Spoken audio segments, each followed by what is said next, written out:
everybody? It is Saturday, May 24th, and you know what that means. It's time for the High Risk Wrestling Podcast. I am your host, betting it's all, not all in just yet. Well, that defeats the purpose of betting all. It is me, Jeremy Pierce, and tomorrow night, one of the biggest shows of the year, AEW is bringing us Double or Nothing. I'm very excited for this pay-per-view. First things first, check out the socials, Charismatic Creations on Facebook and YouTube, Charismatic_Creations 52 on Instagram, and of course the 215 on Twitter. And like I said, Double or Nothing is here. It's arrived, and we've got a really solid card.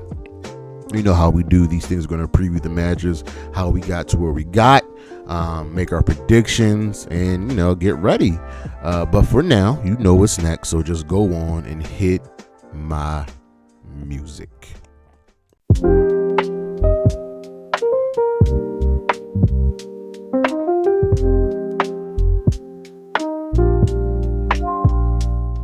We don't do anything special with these shows. We go over the matches, we make our predictions, and you know where we start. We have to start with last year's show. Double or Nothing 2024 took place from the MGM Grand Garden Arena. This had a really solid card. Was this? Oh, let's see something. Double or Nothing that's taking place pretty much from Vegas, the Vegas area, since its inception, with the exception of the 2 years during the pandemic. But this is the first year where they're leaving Vegas, which is good because, you know, you can get tired of the same situation over and over again. But let's go over the card. Double or Nothing 2024 brought us 12 matches, including 2 on the pre-show. So on the pre-show, we had Deonna Purrazzo defeat Thunder Rosa, and we have the Acclaimed Max Caster, Anthony Bones, and Billy Gunn defeat the Cage of Agony, Brian Cage, Teo Leone, and Bishop Khan. Our opening contest was Will Ospreay defeating Roderick Strong to win the International Championship. Then we had the Bang Bang Gang defeat the Death Triangle to retain the Unified World Trios Championships. Timeless Toni Storm defeated Serena Deeb to retain the AEW Women's World Championship. Orange Cassidy defeated Trent Beretta. Chris Jericho defeated Hook and Katsuyori Shibata in a triple threat match, retaining the FTW Championship. John Moxley defeated Takeshita in a World Championship eliminator match for the IWGP World Heavyweight Championship. Adam Cole defeated Malachi Black by technical knockout, retaining the TNT Championship in a barbed wire steel cage match. This was the match where Copeland got injured. Mercedes Moné defeated Willow Nightingale to win the AEW TBS Championship. Swerve Strickland defeated Christian Cage to retain the AEW World Championship, and the main event was Anarchy in the Arena with the Team of the Elite, Matt Jackson, Nick Jackson, Kazuchika Okada, and Jack Perry defeating Team AEW, Bryan Danielson, Darby Allin, Cash Wheeler, and Dax Harwood, collectively known as FTR. That was a fun show. I probably would I put it below 2023? If we go back and look at the 2023 card, what was the main event for 2023? Anarchy in the Arena, the BCC defeating the Elite, MJF with the Four Corners match, Stats returning and beating Jade to win the TBS Championship. Okay, it was good. It was a good card. But now we got to go to the 2025 card. I'm sure Tony Khan will add a second match on the pre-show, but right now we've got one match scheduled for the buy-in, and it is Megan Bayne and Penelope before taking on Anna Jay and Harley Cameron. And I like the pivot to this match. This started with pretty much Megan Bayne coming out of her loss to Toni Storm for the Women's Championship. We got to keep Megan Bayne strong. Penelope Ford have had a good partnership going down as a team. And Megan targeted Anna. Harley got in the way to protect her friend, and we just had these matches. I don't think we've had the one-on-one match yet. And then Megan Bayne cost Harley. Was Harley in the match? Harley was in the match, eliminator match, and for the Women's Championship. and all roads lead to this. I am very much surprised this is not a street fight, only because I know Anna and Penelope, this is what they do. You know what I mean? They're legends of the street fight game in AEW, but it makes sense not to make it a street fight just because we have the Anarchy and Arena match on the main card. Now, this is a toss-up. If we go and look at Megan Bayne's record, she's undefeated in tag competition, with the exception of before she came into the company, because she wrestled a couple matches. She wrestled a bunch of matches on Dark early in 2021, but when our official debut came, she has one loss, and that is to Toni Storm. So the question is, do they give Megan and Penelope the win, or do they give Anna and Harley the win? Everybody's great here. Harley's a fan favorite. Anna's a fan favorite. Harley can get anybody over. And Harley has taken some losses recently, but so has Anna in her return. I could see this feud continuing. Megan does have wins over Anna and Harley, so in that case, I'll take Anna and Harley winning. Then we move on to the main show, our opening. I don't know what the opening contest will be, but I'm just going to read this in order that I have it on my screen. We have the Women's Owen Hart Cup Final. Jamie Hayter, Mercedes Mone. The winner of this match receives an AEW Women's World Championship match at All In, Texas, which is taking place Saturday, July 12th. And that show is 7 weeks away, so there's plenty of time to build to that. For the longest time, many of us believed that Mercedes Mone would win. Mercedes defeated Athena to reach the finals in a fantastic match. Jamie Hayter defeated Chris Statlander, and the Mercedes Athena match was a dream match, but I feel like there's something more coming. You could really say the big money match is obviously Mercedes Mone versus Toni Storm. That is the big money match. But there's this pushback that I have in my bones where Jamie can get revenge on Mercedes, because remember, ladies and gentlemen, it was Double or Nothing 2023, I believe, where Toni defeated Jamie Hayter for the championship. Jamie was hurt. Toni was the bad guy at that point. So Jamie is well within her rights to get some revenge.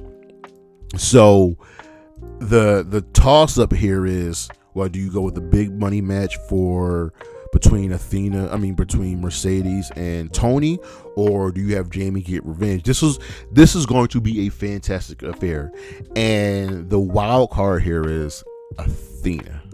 Athena lost that legendary match and was just gone, and I think when someone is gone, they're coming back, and we can get a rematch between Athena and Mercedes. We can do Jamie and Toni. Like, I really would like to see that happen, but Mercedes still has the TBS championship, and I can't picture the TBS title not being defended at All In, and that's where I think Mercedes loses here. I think she has to defend that championship against Athena, and then we can run it again, you know what I mean, Mercedes and Toni Storm. So I'm actually going to take Jamie Hayter to win this match and go on to All In to face Toni Storm. Then we have the AEW World Tag Team Championships are on the line, as the Hurt Syndicate will be defending the championship against the Sons of Texas, Dustin Rhodes and Sammy Guevara. This is interesting. This is very, very interesting. And the fact that the winner of this match is a foregone conclusion. It's going to look like the Hurt Syndicate is going to lose because of MJF. Like, MJF's not on his card, but he's going to be there. But you know what I mean, Sammy and Dustin have a lot of good things going for them, and that impassioned promo by Dustin makes you believe. It makes me believe that they could win. They're not winning. The Hurt Syndicate will hurt these people. It's going to be a fun match, but we got to continue this story of the Hurt Syndicate and MJF. And we finally have Sammy and Dustin on TV again. They can move on to something. So take the Hurt Syndicate doing here. Then we have the tag team match, FTR versus Daniel Garcia and Nigel McGuinness. This is fun.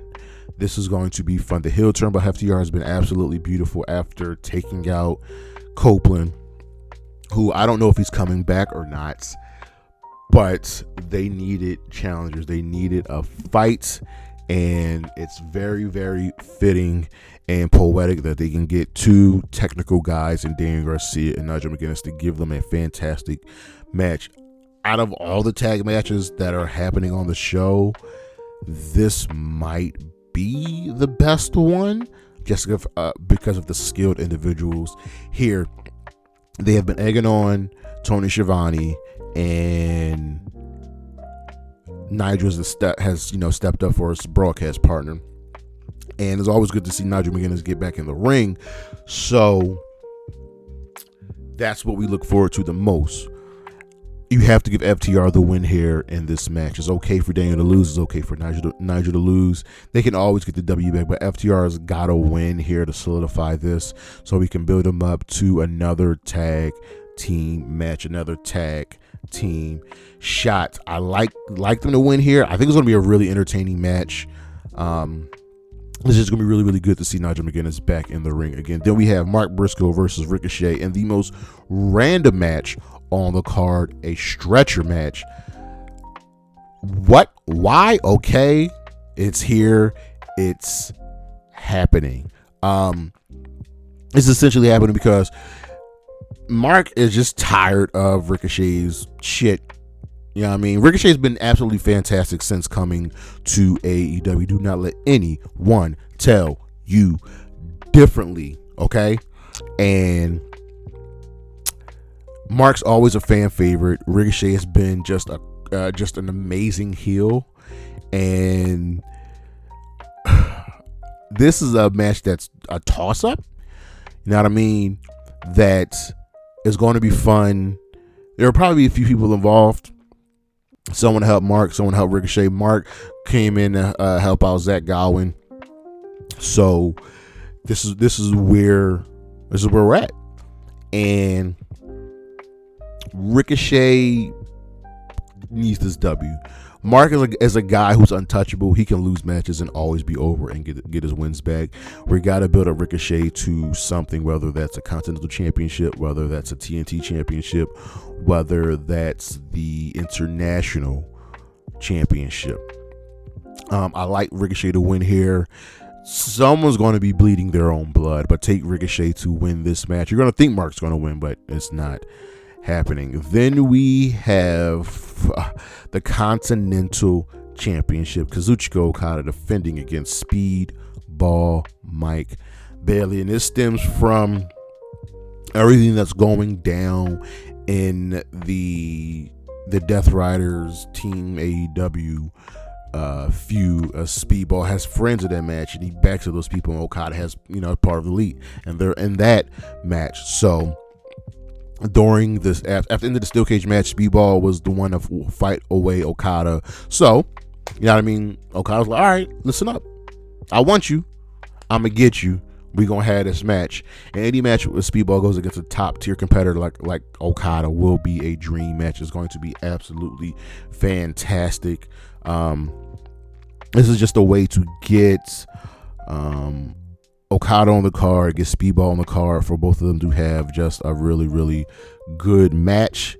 And ultimately, Okada's going to win this match. So Okada's winning here only because a lot of us are speculating that he will end up facing Kenny Omega at All In to unify the International and Continental Championship. So take Kazuchika Okada to win here. Then we have a trios match with the Paragon taking on the Don Callis family. This is just honestly a random tag match, and I like that the Paragon are stepping up to the Don Callis family. They need another faction to go against them. And so we got Adam Cole, Kyle O'Reilly, and Roderick Strong taking on Konosuke Takeshita, Kyle Fletcher, and Josh Alexander, the true heavy hitters of the Don Callis family. And I think this is just a way to get the family a win. But also the Paragon have been on a roll as of late. Ultimately, still though, I think the Don Callis family wins here. They're just too good, too heavy hitters. They got to stay at the forefront of AEW and everything that they do. I kind of wish this was an elimination match, and we can have a little bit more fun with that. But I'd be fine with this being the next feud for both of these teams. You could transition to Adam Cole and Takeshita for the championship, or you got Adam Cole and Kyle Fletcher, and then keep moving forward with Alexander and Takeshita as a tag team. Like, there's so much that can come out of this match where we can build to a bunch of things further and further down the line. Then we have Timeless Toni Storm defending the AEW Women's World Championship against Mina Shirakawa. Mina got here by winning an eliminator match and actually pinning Toni Storm. So that's something that happened, that Mina has proven herself. She's a fan favorite, but Toni Storm is also a fan favorite, and they have history here because of an individual we have not seen since her loss, and that is Mariah May. When there's smoke, there's fire. And like I said with the Athena reference to Mercedes Moné, when you don't hear about someone, I think they're coming back. That's the albatross on this match. That's the elephant in this room. Where is Mariah May? Her mentor and her best friend, who she's beaten both of them. She's done horrible things to both of them. Could we see an alliance between Toni and Mina?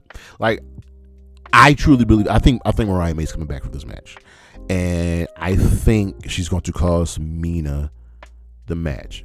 Toni Storm's going into All In as the champion. It just has to happen.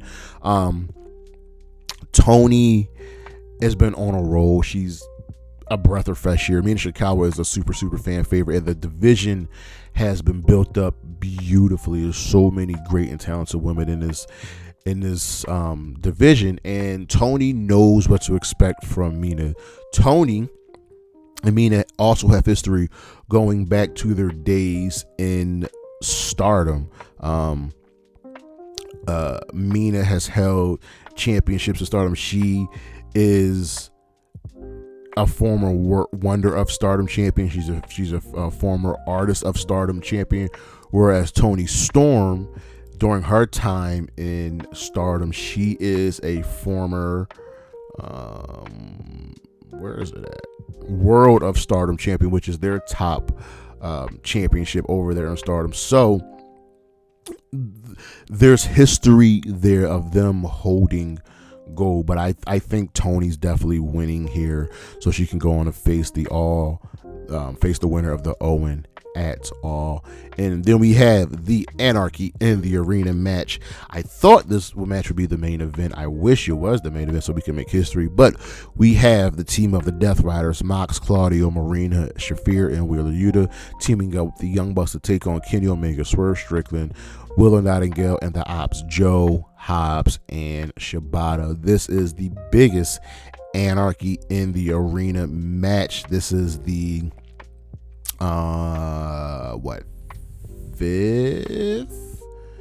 This is the 5th match. We had 2 Stadium Stampede matches, and then we had the Anarchy and the Arena matches. So here we are with this feud. This goes back all the way to All Out of last year with the Bryan Danielson defeating Swerve, and then Mox and the Riders turning on Danielson and taking the championship, and the Death Riders running through AEW, and the Elite returning and for some reason wanting to build a partnership with the Death Riders.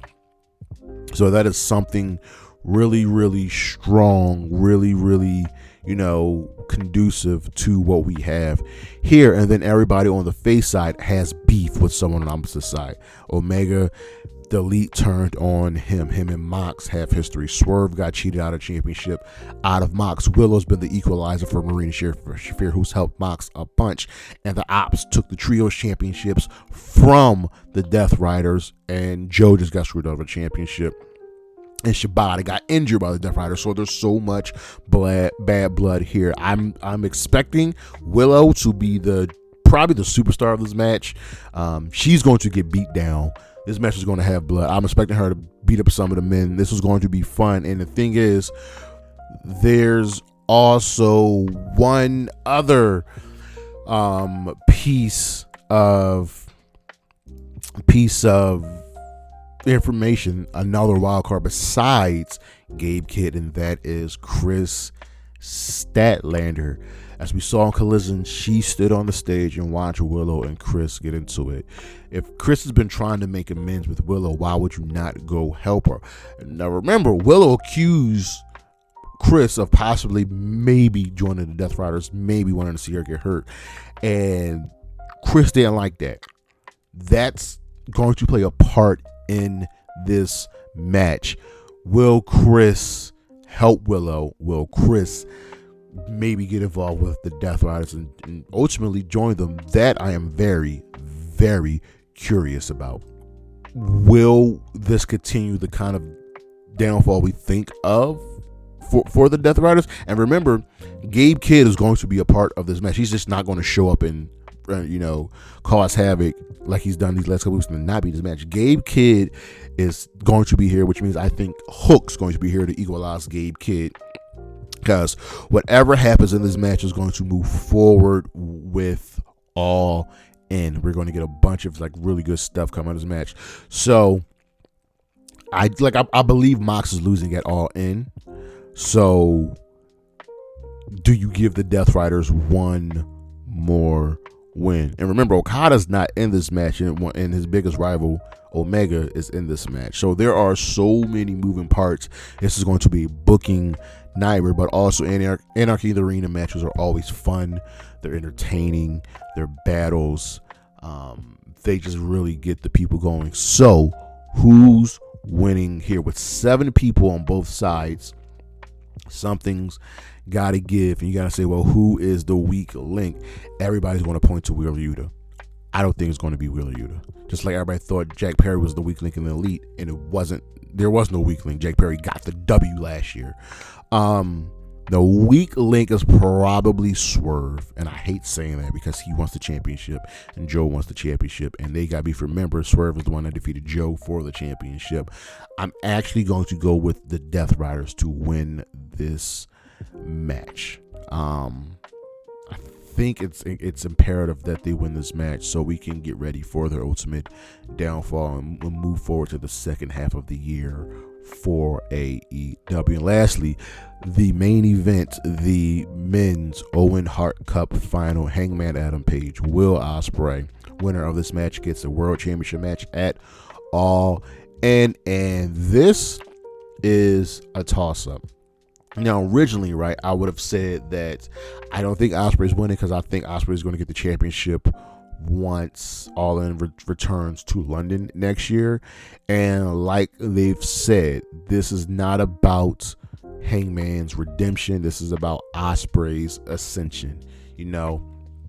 Ospreay, Swerve, I'm trying to think of who else. Kyle Fletcher, Takeshita, Bowens. These guys are the future of the company. They are our new pillars.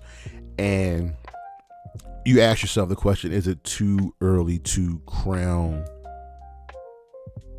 Ospreay? Hangman's already a former champion, so do you crown Ospreay? But do you give Hangman that redemption? Do you make him feel better? Does he really, truly, ultimately get his smile back? That is a very, very tough question. This match is going to be absolutely fantastic. Look, we know how AEW pay-per-views go. This is going to be a hostage situation. This won't be the longest match in the card because that will go to Anarchy in the arena.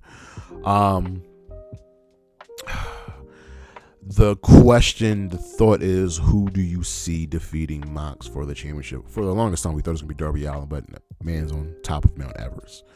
So, this is tough. This is very, very tough because it's the follow-up for these men of whoever loses. You got to follow up with them. It's tough. This is the hardest match to pick. Like, I want to say Ospreay, then I want to say Hangman. The Hangman is AEW. Ospreay is kind of, quote unquote, the newcomer on the block, so to say, but he's part of the company. He's part of that blood. This is tough because after their promo battle last week, I don't know who to pick.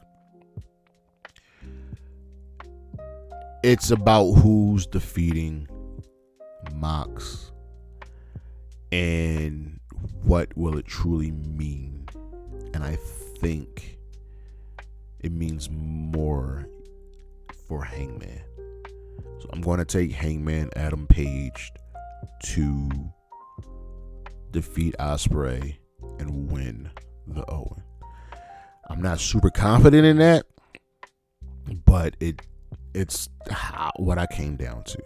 So one more time, let's go over the card. So on the buy-in, I have Anna Jay and Harley Cameron defeating Penelope Ford and Megan Bayne. I have Jamie Hayter defeating, on the main card, Jamie Hayter defeating Mercedes Moné to win the Women's Owen Cup. I have the Hurt Syndicate defeating the Sons of Texas to retain the AEW World Tag Team Championship. I have FTR defeating Daniel Garcia and Nigel McGuinness. I have Ricochet defeating Mark Briscoe. In the stretcher match, I have Kazuchika Okada defeating Speedball Mike Bailey to retain the Continental Championship. I have the Paragon. I have the Don Callis family defeating the Paragon. I have Timeless Toni Storm defeating Mina Shirakawa to retain the Women's World Championship. I have the Death Riders from the Young Bucks winning Anarchy in the arena. And in the main event, I have Hangman Adam Page defeating Will Ospreay to win the Men's Owen Hart Cup. But that is our show. Let me know what you guys think. Let me know who you think is going to win. Look on the screen what we got coming up for the rest of the month. We got one more week left for May, then we move over to June. Check out the socials, Charismatic Creations on Facebook and YouTube, Charismatic_Creations52 on Instagram, and of course the 215 on Twitter. And of course, as always, Isla Dawn, Priscilla Kelly, Bailey, Anna J, Chris Statlander, and Willow Nightingale. Holla at your boy. Peace.